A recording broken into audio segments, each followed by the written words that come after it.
as was mentioned, I think the previous panel really gives us an introduction into this panel. And as Peter has organized this conference over the many years, one of the things that I think we're most excited about for this conversation is really looking at the role of the human, not something that we have to tolerate, not something that we have to manage, but actually what's the power of people and human intelligence. And to be an entrepreneurial panel in this, I can think of no better group. I'll just run down who everybody is, and then we'll just jump right into the questions. Natalia Oropeza, who is the Global Chief Cybersecurity Officer for Siemens. General Paul Nakasone, who ran the National Security Agency in the United States, and now the founding director of Vanderbilt University's Institute of National Security. Peter Kant, who's the chairman and CEO of Enabled Intelligence. Ann Cleveland, the executive director of the University of California, Berkeley's Center for Long-Term Cybersecurity. And Johan Gerber, who's the executive vice president and head of security solutions at MasterCard. So I'm just going to start with a broad question that really gives each of you an opportunity to talk about the work that you're most focused on when it comes to this issue, which is, in each of your roles, how are you strengthening the role of humans in the digital ecosystem? And this isn't about, again, managing it, but it's about what that role is in order to lead. And so I'll actually start on the far end with Johan and change it up a little bit. Kirsten, thank you so much, and thank you for having us here today. Fascinating topic, and I thought the previous panel did a good job of, touching on some of these. But when it comes to this, another angle that I think we should consider is that of the consumer. Often behind a lot of this is actually a real consumer, a victim. It could be a small business, it could be a real consumer who's impacted by this. In my specific role, a lot of what we do here is, and it goes back to 2 panels earlier, is also around how the worlds of scams and cyber are coming together. There's a clear convergence there, and we actually see in many organizations, the organizational structures are bringing cyber, money laundering or compliance areas together to work on this. So the humans plays a really big, important part in this. But as I'm thinking through the consumer in a digital environment, some of the things that we are working on actively is to do more transparency for the consumers, to give them control. For instance, how do I decide I do not want to give my card, but I can create a token that I can say is only limited for a specific period of time and then it will go away. And then there's the concept that we call friction by design. In the world, if you're in tech and everybody talks about frictionless, it's a really dangerous thing, actually. We believe friction has a really important role to be played in how to establish trust. Think of this a little bit. If I jump into a cab out here, I need to rush to the airport, I do not want friction. But if somebody needs to transfer 10,000 euros out of my account, I really want some friction there. So that friction by design is, I think, a very important part of how the human's involvement in the digital action actually provides transparency and then acts as another check and balance in terms of preventing a lot of this. And the same applies in the world of cybersecurity. That friction of zero trust, perhaps, is the same, very similar principles in the world that we use for fraud as well as the world in cyber. And as we talked about previously, you talked about trust, integrity, and experience, which I definitely want to circle back into. But I'm going to jump to you, Peter, with the work that you're doing. When Johan talks about the consumer and looking at how do we make technology and AI consumable, how are we developing it in that kind of way? Can you talk a little bit about the work that you're doing, please? Sure. Thank you, and pleasure to be here. Yes, so we are the human part of AI in terms of what we do at our company, mostly for defense and intelligence applications.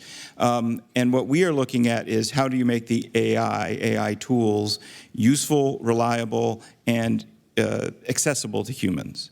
And at the base, what AI technologies, and even whether they're being used for cybersecurity or identify intelligence, in the end, they're trying to mimic the human brain. And yet, most of what the human brains that we've used to build AI and then develop AI have been made by Fraunhofer or Stanford computer scientists, not the variety of the human brain.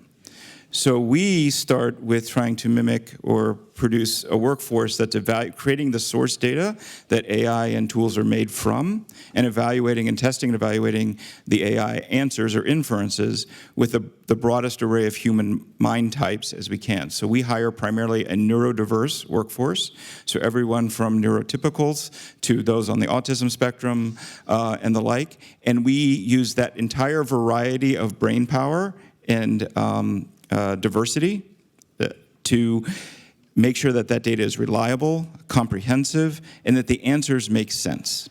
And so what I would counsel here is, as you look to what is the next workforce you need in a cyber world or an AI-enabled world, it's not necessarily all STEM, but it's all brains.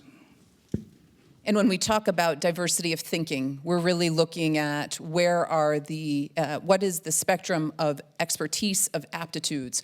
And so we are engaging, it's not a workforce problem, it's a culture problem that we've got to be able to create a brain representation of all the skills, because cybersecurity, AI, all the technology issues, it's about problem solving and building solutions, and we need that diversity of thinking. So when we look at diversity of experiences and the work that you're doing at Berkeley with the clinics, talk a little bit, please, about what you've learned from that and what that's been. Thanks. It's a pleasure to be here. Thank you to the conference organizers. So we come at this from the perspective of empowering people to give back in their communities for cyber defense. And this started with something, as Kirsten has just mentioned, that we called cybersecurity clinics, or university-based cybersecurity clinics. They're based off of law clinics. People might be more familiar with that model, where law students will provide pro bono legal defense to an organization or a person who could not otherwise have afforded a proper legal defense. So just take that idea and port it over to cybersecurity. So university and college and community college students provide pro bono cybersecurity assistance to organizations who might not otherwise be able to afford it. We pioneered a clinic at Berkeley, and that was in 2018, and I'm really pleased to say that there are now 40 member clinics around the world, and growing, in fact. There are another 18 or 19 coming online in Europe, thanks to a really generous philanthropic investment by Google.org. And again, what this has done is allowed students to give back in their communities for cyber defense. Thanks, Anne.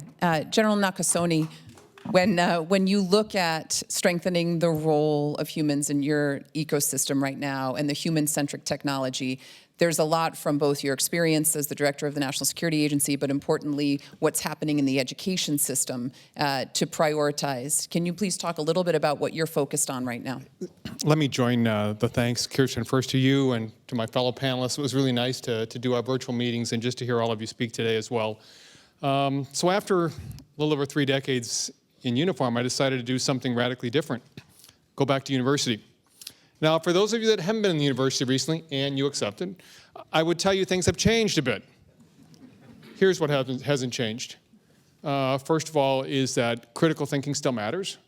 But secondly, what really is interesting is that 18 to 22-year-olds are incredibly impressionable, just like we were impressionable at the same time. And so bringing this idea of the human within this idea of incredible disruptive technology is something that they grasp readily.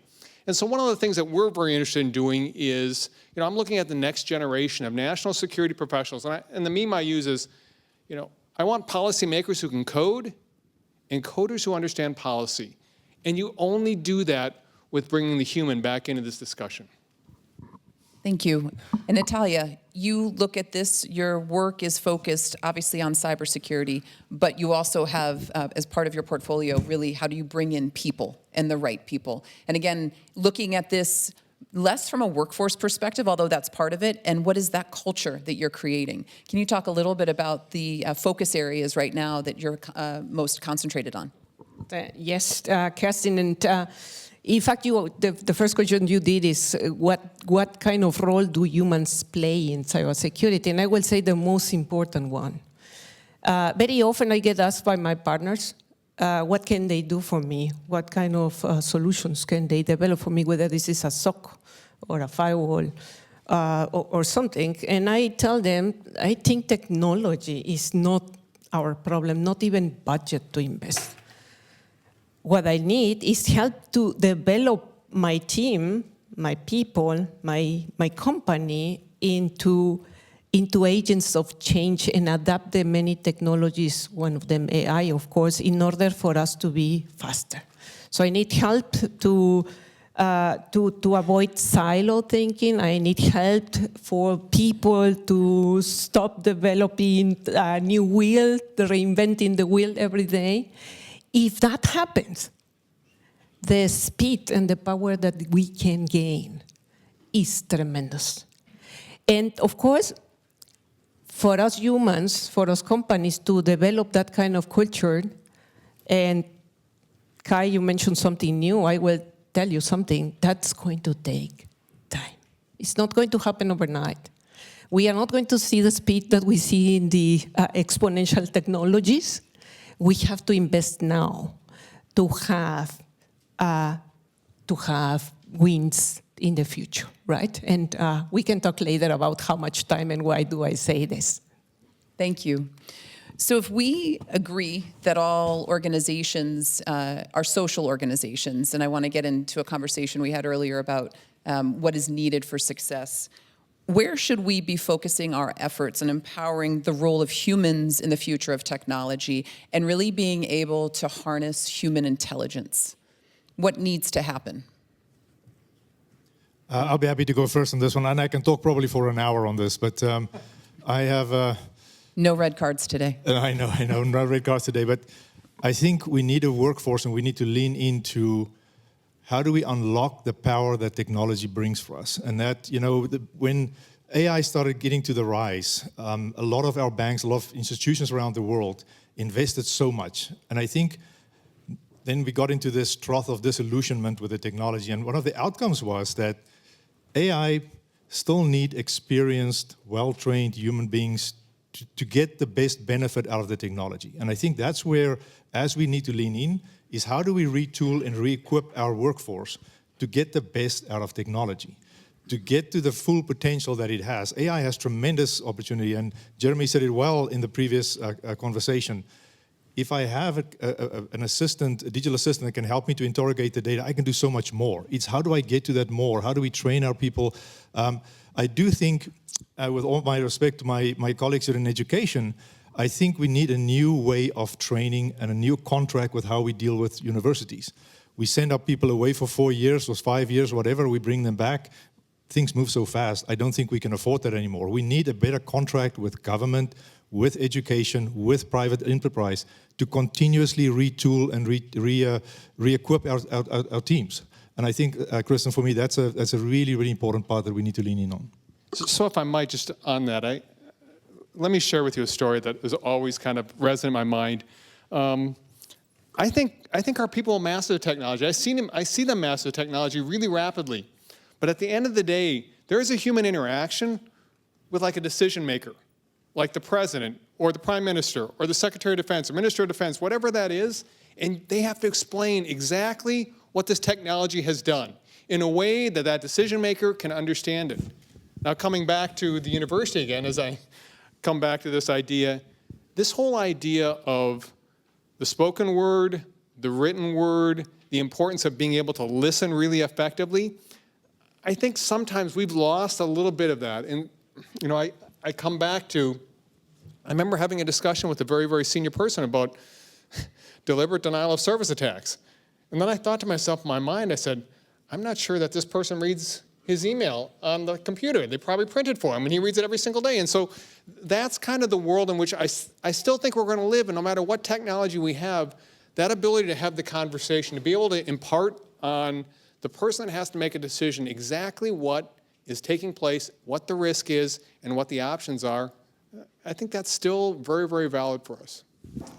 and I'm going to turn it to you, Pete, because I think this piece of human judgment is so critical that, and I know in one of our prep calls we talked about in high-risk situations we bring in human judgment, and it is not a nice to have, it actually is critical for the evolution of technology that we are continuing to build on that. And Pete, I know you've done a lot of work and writing on hallucinations and AI, but make your other comment first. No, it fits.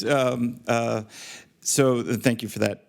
Yeah, this judgment, I certainly agree with the general on how to present the information to decision makers and be able to present information for Luddites or old people like me who may not know exactly where it came from. I actually think that the problem is flipping significantly the other way, which is, at least when I was in school and in university, we learned what primary sources were, we learned what secondary sources were, we learned how to look at where did this information come from when we wrote our paper. And we could go to a library, we could go to a place, or even online at the very end there, to figure out where it came from. When you have a large language model that has 1.5 trillion parameters, in fact, they don't even publish them anymore, they have so many parameters that they're going for, to create a document for you, or an analysis for you, or a summary. No rag in the world yet can figure out where that information came from. And how do you know what you have? How do you know it's good? This is where the hallucination piece comes in. We have, most of our team are really good, trained, just either how their brains work or what they learned how to do, how to detect errors, hallucinations, to test these tools. That is a new skill. When you read the Encyclopedia Britannica, you probably didn't worry if it was lying to you or made stuff up. Or at least you said, okay, I can go to a source document and see if it was really good. And then if you got PhD level, you went even further.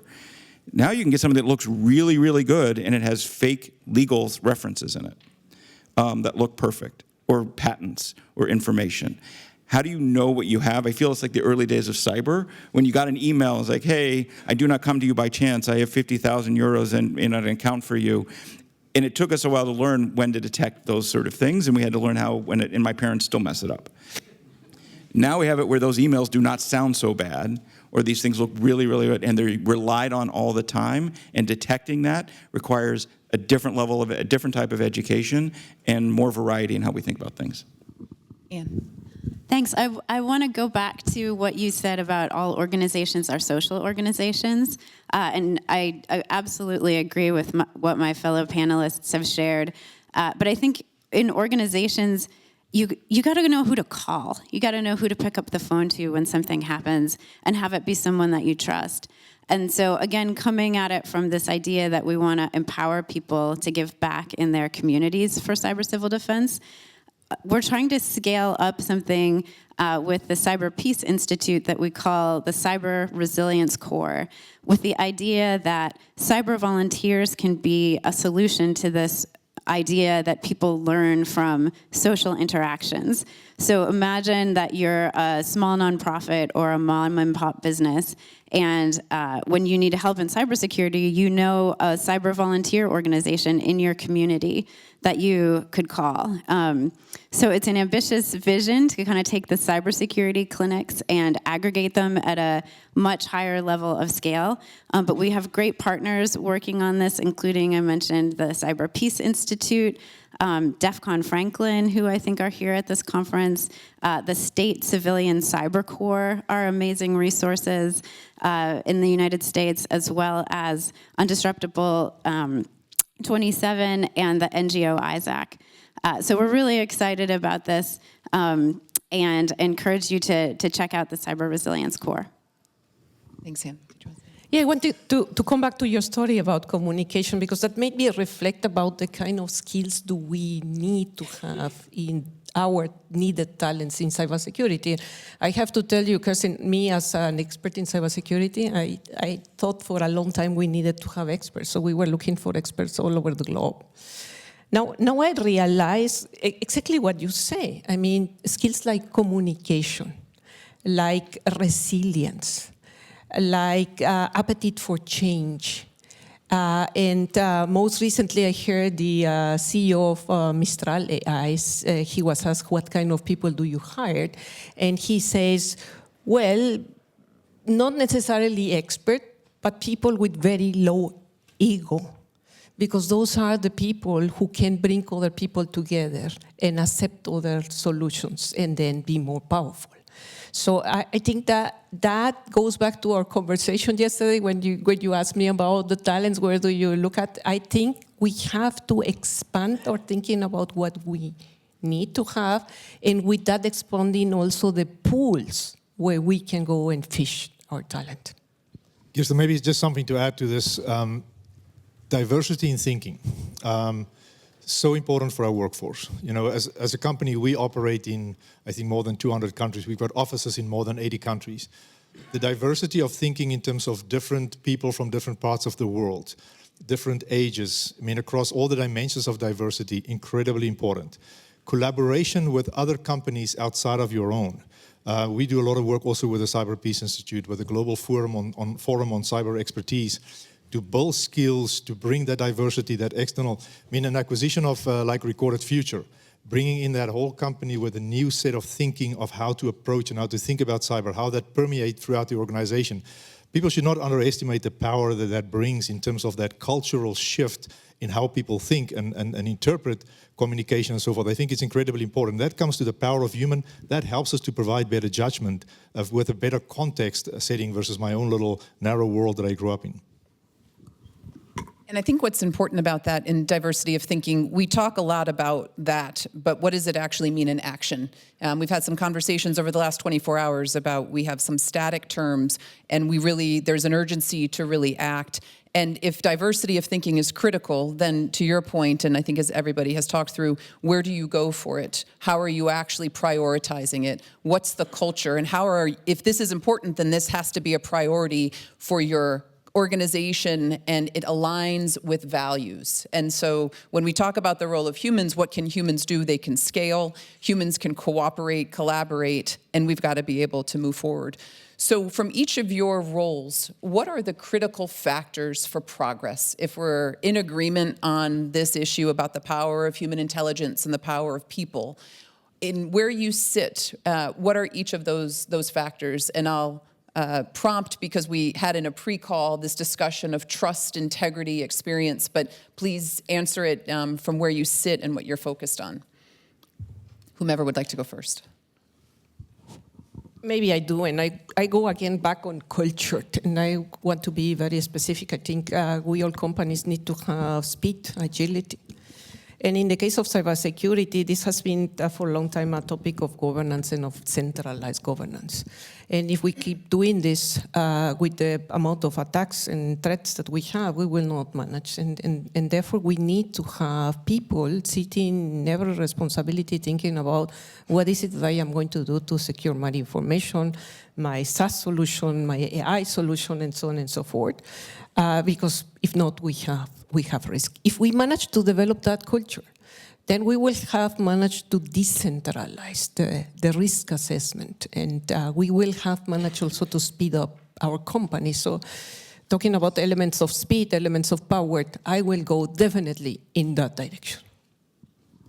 I'm a big believer in professional development. I think that humans react very, very positively to this idea of being able to get better at what they're doing. And I think also that when I look at leadership's, based upon things that you have learned, not necessarily things you were born with. And so how do you learn that? You learn it through a series of, experiences, whether in the classroom, whether on the job, or whether in, your own self-determination on it. But I think really I've always been a big believer in we need to have a very, very strong professional development program for our people so they understand exactly where they need to go and how they get better. I'll take it down just to the sort of base level of where we are with the employees and how the challenge in leadership and culture when you're trying to bring in this level of diversity. And what we had to do at our company was think about what is it that our clients, mostly government, defense, and intelligence agencies, need from the data products that we're providing. And they needed accuracy, they needed reliability, they needed to be comprehensive. Those were our values that we brought. Everything else about our culture then didn't matter. So then it became, what is it that helps this specific employee achieve that level of accuracy, comprehensive analysis, and reliability? So I'm going to use an Americanism here, so I apologize. We call it the LeBron James rule. We could call it the Messi rule if you wanted to go for football, but which is when the LA Lakers bring in LeBron James, and LeBron James says, I want shoes that look like this, I want my water at 3 degrees, I want to start in the gym at 6 a.m., I want to leave at 7:30 and eat all these things, and that's what's going to make me best. The LA Lakers do exactly that. So if we have an employee come in and say, I need to work later, or I'm a morning person, I need it quiet, I need it dark, I need breaks, I need this, I need whatever it may be, we do that if it adds to those values of accuracy, comprehensive analysis, or reliability. So you have to really think about how your values, you can't just go with integrity, honesty, voice of the customer, the typical stuff that we put in the 5 bullets on our posters in our usual offices. But what really matters for your mission is for your organization and for your customers. That's what drives, and you can bring, as long as you stick to those things and then are very flexible about everything else, you can create that culture. Great, and I want to pick up on something that Paul said about professional development. I think we really have to start thinking about the workforce as not just the people who are going to go and become full-time cybersecurity professionals, like probably many of the people in this room. But one of the things that the university-based cybersecurity clinics do really well is we accept students from all over the university into the program. So they might be a public health student who will go on to be a cybersecurity-informed public health professional, or as Paul was saying, they may be someone who's going into public policy and will be a cybersecurity-informed public policy person. Similarly, in the smaller organizations that the clinics serve, as you all know, many of them don't even have one full-time IT person, much less a cybersecurity person. And so what you're really doing is sitting beside someone whose job is to be the part-time receptionist, the facilities manager, and is probably provisioning the permissions on whatever cloud service that, that organization with maybe 20 employees use. And our students, our cybersecurity students, tell us that when they work with these organizations, it's the most creative work that they've ever done, because many of them have come from industry where they have a cybersecurity budget. But when they're working with these small organizations in their communities, that budget might be approaching 0. Yeah, Kirsten, I'm definitely, I think Anne is so spot on. In a digitally connected world, and we will only get more digitally connected. I mean, I think there's this common agreement on that. Every employee has to be part of that cyber defense in terms of how they look at emails, how they look at the actions that they do, how they interpret data and information that comes in them. But also to come back on the issue of trust. So as a company, we rely on trust pretty strongly.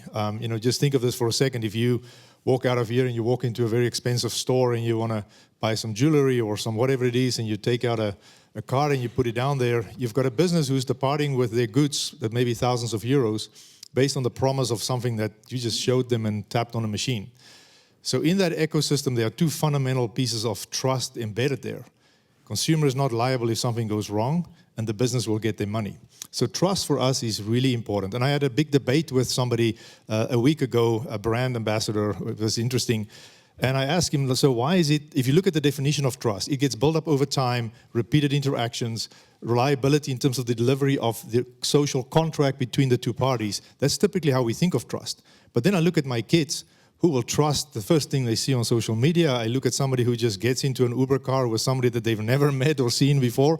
How does that work? And so it breaks the definition of trust. And so how should we think about that? And he said something profound to me, that there's something around experience. And the way the digital experience is formed creates trust. When I have a good experience in that digital interaction, it automatically installs trust. It does not sustain trust, but it actually provides that initial platform for trust. I think that's something that we should all take note of, and we can build on that in terms of how we create products for our customers, how we create experiences for our employees. Now, you have to maintain that over a period of time. But I think that was a really revealing kind of a discussion that I had with this person who has got nothing to do with cybersecurity. But it goes back to how we have the various digital interactions, and the world has become such a spaghetti of, third-party suppliers. Nothing is in separate boxes anymore. Everything is kind of intermingled. Trust is such a powerful word in this context because we talk about trust for technology, zero trust, we use it, overuse it, but trust when it comes to individuals and how do individuals trust technology, that's based on experience and that is driven by human behavior. The next piece, we've talked a little bit about this, but I just want to pull a thread that you've each sort of touched on, and actually, General Nakasone, you talked about Gen Cyber when we talked earlier. What does the next generation of the workforce of cybersecurity employees, I think we're making a very important distinction, which is we're not talking about the cyber workforce in and of itself, but what we're talking about is the future workforce, the future of the digital economy. What does that look like, and what are the skills that are needed? And Pete, you touched a little bit on the culture, but I'd love to hear from each of you in that. Yeah, so I mean, I can speak from my experience at the National Security Agency. 5 years ago, we had baby boomers who were replaced by Gen Zers as the number one, sector of our workforce, and now 5 years from now, millennials replace them. So those are young people that were born in 1997 and since. And so I would say that when I think about, the next version of our workforce, our collective workforce, it's a workforce that really understands disruptive technologies, probably speaks many different languages, many of them computer languages, has an understanding of data, has a decent understanding of large language models. I mean, these are all things I think that we will see with the next group of the workforce that comes through. But I come back to, again, it was interesting because Doug made this point, about machines and not being able to understand intent or nuance or, just a certain difference. I saw that all the time with some of our world-class linguists. They listened to a target for 25 years and they could tell us, hey, there's something different in their voice. The intent is different. And it always struck me that we would communicate that, again, to our senior policymakers. That's exactly going to be the workforce's job of the future. They're going to have to be able to do that as well, as to say, this is what we are seeing, hearing, or understanding. This is why it matters. And so, again, I do think that there's a commonality, but I do think that, as I look at the workforce of the future, a tremendous amount of knowledge, skills, and abilities that are certainly different than our own. And I was struck in the previous panel about the reference to a clinical psychologist, because I actually think we do need clinical psychologists in this area. We do need these diverse skills and aptitudes. Pete. It's hard to follow the general each time, so but thanks, Kirsten, for doing that to me.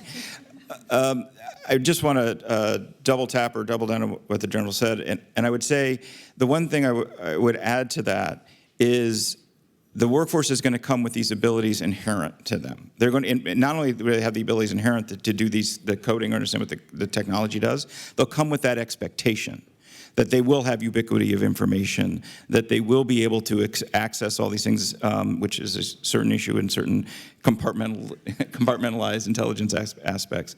But that ability, the critical thinking skills to think about what does this mean, what is the intent, how do I use this, that we need a lot of. And I'm a little concerned that I was having a discussion last week back in Washington about disruptive technologies. And someone said, well, the printing press was a disruptive technology.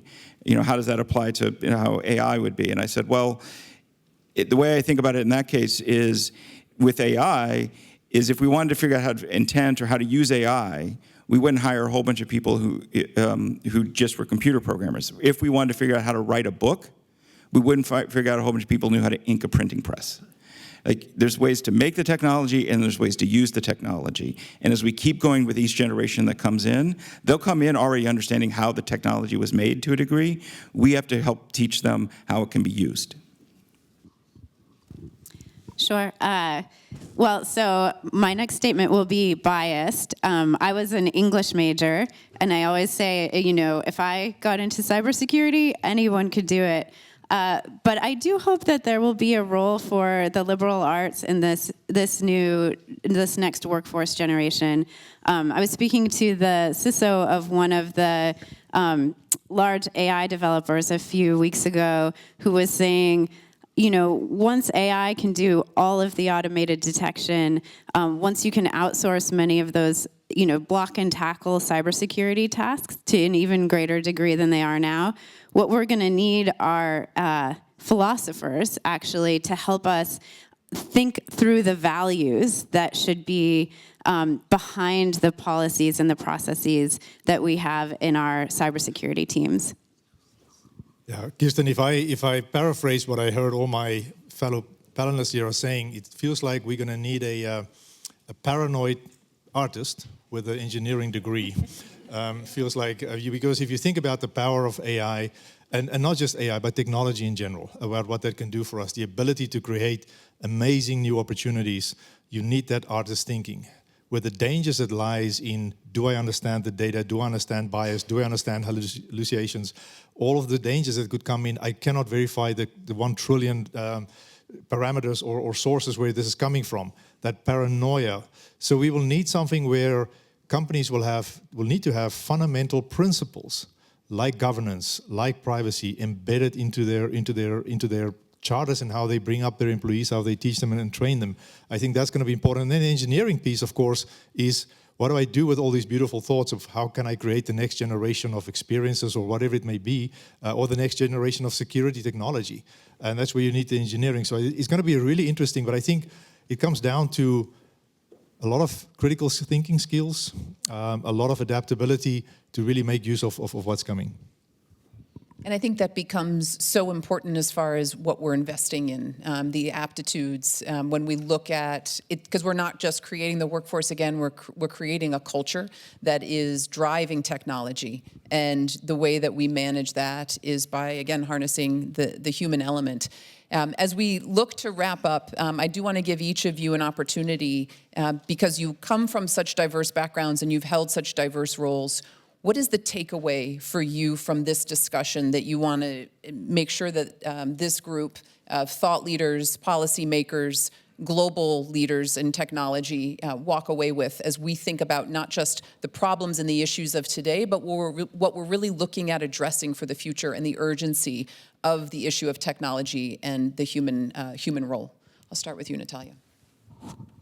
Yes, thank you. And I go to the corner of education, Kirsten. And the reason I do that is I think first we have to say goodbye to the times of cybersecurity awareness. This is not longer enough. We need to educate our top management, our teams. We also need to educate society. And in regards to education as well, we also need to educate for the future. And going back to your, let's give back to society what we have got. I want to mention that we have cooperated with the UN to train 629 young ladies in Africa in order for them to be able to code and to do cybersecurity in their future. Those are girls from 15 to 21 years. So we know this is not going to take effect in a few years, but in the future, and we have to keep that in mind that we need to invest in the future. Thank you. Central role for the human in an AI-infused world of the future. Previous panel talked about AI for defense or AI for offense. Here's what I'll tell you. You know what side's going to win? It's the side that's going to be able to integrate AI as quickly as possible into what they need to do. Whether or not it's the offensive side or the defensive side, it's speed. It's speed that matters here. And speed comes from people who think differently. People that can understand the problem, people that can take the problem apart and then say, hey, why don't we try it here? So I see the arguments both for the offense and the defense, but I know centrally it will all be about the people who are able to think through it and be able to integrate it quickest. I love that we have another liberal arts, liberal arts major up here on the podium. I don't know how it would add to anything that was just said.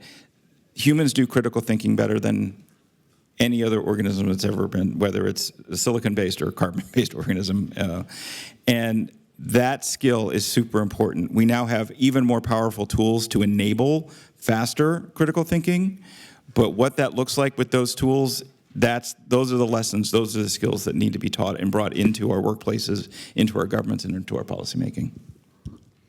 I think just something we talked about as a panel was to end on a message that humans aren't the weakest link in cybersecurity.